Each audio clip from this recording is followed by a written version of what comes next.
Tahu nggak kalian cara menyajikan data maupun cara menganalisis data dari dua macam penyajian data berikut?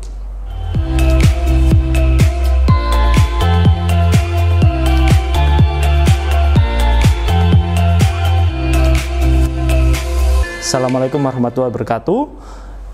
Selamat datang di Belajar Online. Kali ini bersama dengan Kak Jamal lagi ya, kita akan membahas mengenai bab selanjutnya dari statistika. Jadi ini bagian dari chapter kedua, di mana chapter yang pertama kita telah membahas tentang apa? Tentang tabel distribusi frekuensi. Kemudian dimasuk di chapter yang kedua dari penyajian data, yakni kita masuk pada penyajian data melalui grafik. Nah, grafik itu sendiri digunakan untuk menggambarkan distribusi frekuensi. Artinya nanti kita mempunyai tabel distribusi frekuensi, kemudian nanti kita akan mengubahnya ke dalam bentuk grafik. Nah, pada video ini kita akan belajar mengenai apa? Bentuk grafik, bentuknya histogram maupun poligon. Nah, coba kita lihat ya. Histogram. Jadi contohnya kita akan mempunyai data usia pengusaha memulai usahanya. Jadi tadi kan sudah saya jelaskan bahwa kita akan menggambar data dari tabel distribusi frekuensi. Contohnya seperti ini ya. Kalian lihat ada tabel distribusi frekuensi mengenai usia, gitu ya, usia memulai usaha. Kemudian ada frekuensinya juga. Oke, jadi dari tabel distribusi frekuensi nanti kita akan membuat histogram seperti gambar di samping ini ya. Jadi data yang telah disusun ini dalam bentuk tabel, kemudian dapat disajikan dalam bentuk histogram, yaitu diagram kotak yang lebarnya, nanti lebarnya kita lihat ya, ada kotak-kotak itu, lebarnya itu menunjukkan apa? Panjang kelas atau interval kelas. Benar. Kemudian ada istilah baru. Di sini kalian lihat ada batas-batas dari tepi kotak itu merupakan disebut apa? Tepi bawah dan tepi atas. Jadi kita akan mengenal itu, ada tepi bawah, ada tepi atas. Kemudian coba dilihat di sini, di kotak tersebut mempunyai tinggi. Nah, tinggi tersebut menunjukkan apa? Frekuensi pada kelas tersebut. Jadi contohnya seperti ini. Ada gambar kotak warna biru mempunyai tinggi berapa? 19. Jadi 19 itu merupakan frekuensi dari kelas tersebut. Oke. Setelah ini coba kita bandingkan ya. Di sebelah kiri tadi ada tabel, ya. Di sebelah kanan ada histogram. Menurut kalian, manakah yang lebih menarik? Gimana ya? Mana? Benar. Jadi yang lebih menarik ternyata histogram, karena berupa gambar ya, menarik, ada warnanya, berbentuk kotak, gitu ya, daripada tabel distribusi frekuensi. Kemudian coba bandingkan, cara kalian membandingkan data setiap kelas. Mudahan yang mana? Melalui tabel atau histogram? Iya. Jadi histogram ini juga memudahkan untuk membandingkan data setiap kelasnya. Coba dilihat. Misalkan kalian punya histogram seperti ini. Kalian akan lebih mudah membandingkan manakah frekuensi yang lebih besar, manakah yang frekuensi yang lebih kecil dari histogram ini kan, daripada melalui tabel frekuensi, distribusi frekuensi. Oke, setelah kita tahu adanya kekurangan dan kelebihan dari histogram ya, kita akan membahas mengenai bagaimana cara membuat histogram. Nah, di sini tetap tabel di sini ini sama. Tabel mengenai usia ya, usia tadi, usia memulai usaha. Jadi di sini ada usia, ada frekuensi yang sudah kita ketahui. Kemudian ada yang perlu kalian tahu tentang batas bawah. Mana sih batas bawah? Coba dilihat di kolom usia, ya. Jadi batas bawah seperti yang kalian lihat, batas bawah di kolom usia itu ada berapa saja batas bawahnya? Di kelas yang pertama itu 16. Di kelas yang kedua ada berapa? 21. Kemudian 26, 31 sama 36. Kemudian ada lagi istilah batas atas.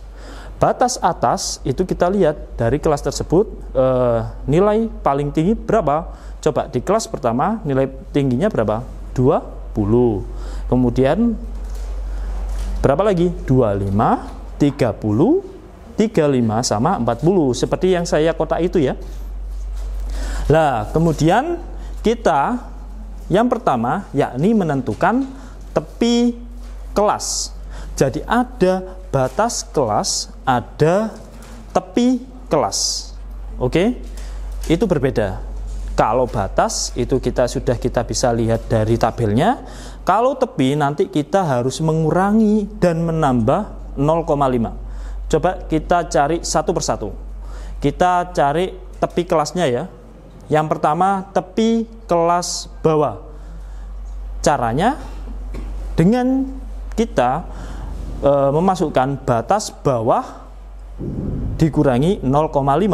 Contohnya kita perhatikan di kelas yang pertama.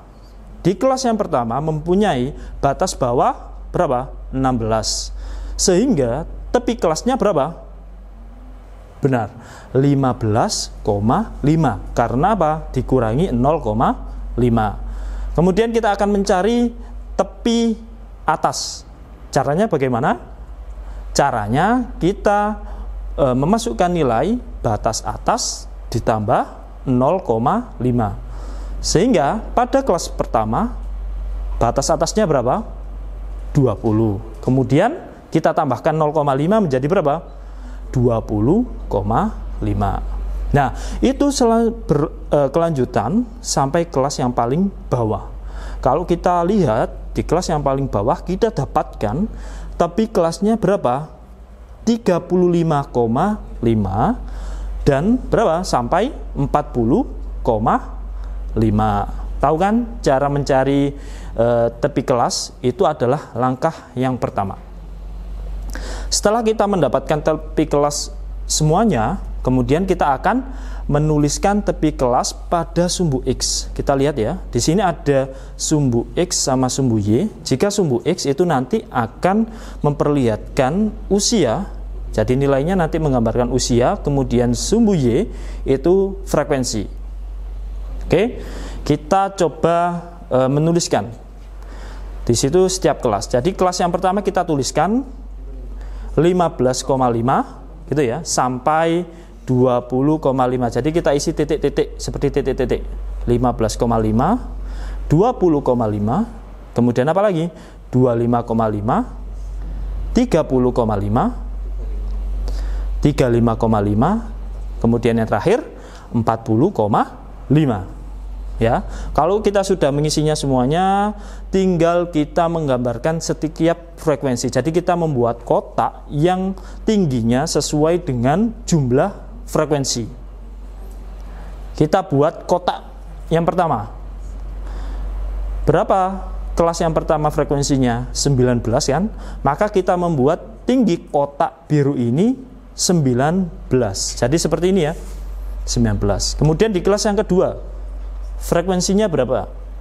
15. Jadi kita membuat kotak warna kuning itu dengan tinggi 15. Dan selanjutnya sampai kita mendapatkan kotak dengan tinggi 9 untuk kelas yang ke-5. Gitu kan? Mudah kan untuk menggambar suatu histogram? Nah, kita akan melanjutkan setelah histogram ada apa lagi? Ada poligon. Jadi poligon ini terlihat seperti diagram garis ya. Jadi nanti kita hanya mencari titik-titik, nanti kemudian kita akan menghubungkan antar titik tersebut. Nah, kita akan membandingkan mengapa sih kok ada poligon seperti ini. Nah, jika kita menggunakan tabel distribusi frekuensi, ya, kita mungkin kesulitan mengetahui pola dari data. Jika kalian lihat dengan poligon ini, kalian akan lebih mudah mengetahui pola dari data. Coba dilihat contoh dari poligon ini. Ada yang ke bawah, ke atas, ke bawah lagi. Nah, itu adalah pola dari data. Jika kalian menggunakan tabel itu kan tidak terlihat kan? Nah, sekarang coba kita mulai untuk membuat poligon. Untuk membuat poligon, langkah yang pertama yakni menentukan nilai tengah. Bagaimana cara kita menentukan nilai tengah? Dengan cara menjumlahkan batas bawah ditambah batas atas dibagi 2. Ya, coba kita lihat pada kelas yang pertama ya. Batas bawahnya berapa? 16. Kemudian batas atasnya 20. Nah, nanti kita akan bagi 2. Nah, tadi 16 ditambah 20 sama dengan berapa? 36. Kemudian dibagi 2 sama dengan berapa? 18. Itu adalah nilai tengah dari kelas pertama. Atau kita bisa tanpa rumus bisa. Kita hanya merentangkan nilai-nilai yang ada pada kelas pertama. Coba kalian lihat sini. Di kelas pertama itu ada apa saja? Ada nilai 16, 17, 18, 19, 20. Kemudian carilah tengah-tengah dari nilai ini, nilai mana sih? Coba dilihat ya. Di situ di sebelah kiri, di sebelah kanan ada 16 sama 17. Sebelah kiri ada 19 dengan 20. Berarti yang tengah-tengah adalah 18. Kalian bisa menggunakan cara 1 atau cara 2, itu terserah. Sama-sama bisa ya. Yang kedua, kita akan menuliskan nilai-nilai tengah pada sumbu X. Jadi ini nanti akan mewakili nilai dari setiap kelas. Jadi kelas yang pertama itu akan diwakili nilai 18, yang kedua 23 dan seterusnya. Kita tulis satu persatu. Jadi menjadi titik 18, 23, 28, 33 sama berapa? 38. Nah, setelah itu kita menentukan koordinat titiknya. Jadi kita lihat bahwa nanti frekuensi itu nanti menjadi koordinat X, kemudian yang nilai tengah menjadi koordinat E. Maaf, saya ulangi. Jadi nilai tengah menjadi X, Y itu menjadi frekuensi ya. Jadi kita coba lihat. Karena di situ coba titiknya 18, tingginya berapa? Tingginya 19, maka titiknya kita taruh di situ. Kemudian 23, nilai tengahnya 23. Tingginya berapa? 15. Dan seterusnya sampai titik 38, tingginya berapa? 9. Nah, setelah kita menempatkan titik-titik ini sesuai dengan koordinatnya, kemudian kita akan menghubungkan titik-titik ini. Jadi kita hubungkan mulai dari titik yang pertama sampai yang terakhir. Jadi dari awal hingga terakhir, seperti gambar di bawah ini. Oke. Nah, itulah cara menentukan atau menggambar suatu poligon. Nah, coba sih kita gabungkan antara poligon dengan histogram. Nah, sebenarnya dari histogram, apabila titik-titik tengahnya, sisi dari atas dari histogram ini dihubungkan satu sama lain ya oleh ruas-ruas garis, maka diperoleh suatu poligon. Benar. Jadi seperti ini. Jika kita coba lihat titik tengah ya, titik tengah dari setiap kelas, kemudian kita hubungkan, itu otomatis akan menjadi poligon. Mudahkan sobat pintar, kita belajar mengenai cara membuat, kemudian menganalisis dari suatu penyajian data bentuk histogram maupun poligon. Oke sobat pintar, kita sudah belajar mengenai bagaimana cara membuat histogram, kemudian poligon. Oke, untuk mendapatkan materi-materi yang selanjutnya, jangan lupa like, comment, and subscribe channel Belajar Online Official. Sekian dari Kak Jamal, salam belajar online.